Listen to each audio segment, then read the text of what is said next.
The British people are about to have practiced upon them a trick even cruder and more shameless than that by which they were cheated out of their inheritance of parliamentary self-government in the first place when we acceded to the European Economic Community.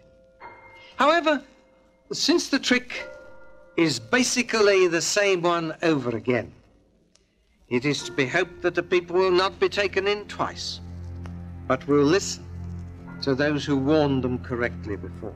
Month after month, we have had ministers coming to the House of Commons and declaring themselves opposed to community policies. Why, they positively encourage the House of Commons to vote against those policies. Then they go off to Brussels. Presently, they come back, having agreed to those very policies, wringing their hands and saying, we don't like this any more than you do, but we had to accept it because it was part of a package. Now, of all silly sayings, one of the silliest is the saying, you can't put the clock back. Of course you can put the clock back, and you often do. If a clock is showing the wrong time, you put it back or forward, whichever is necessary, without the slightest hesitation.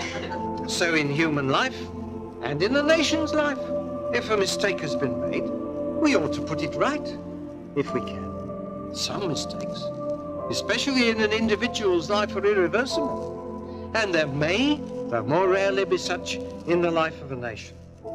But we ought always to be on our guard against those who tell us so, who whisper in our ear, it's done now, and it can't be undone.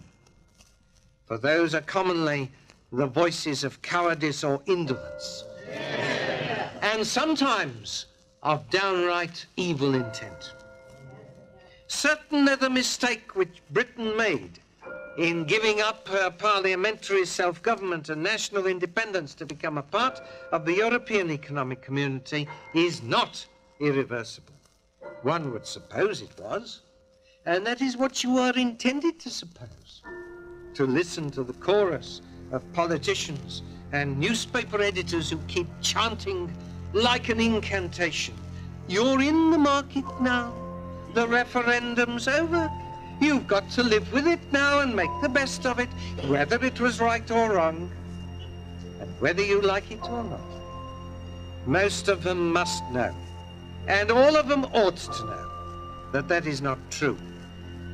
Whenever it is repeated, it is the repetition of a falsehood, conscious or not. But it would be disingenuous to pretend that there is not a higher law according to which no nation can be bound against its will to the surrender and renunciation of its freedom, independence, and sovereign identity.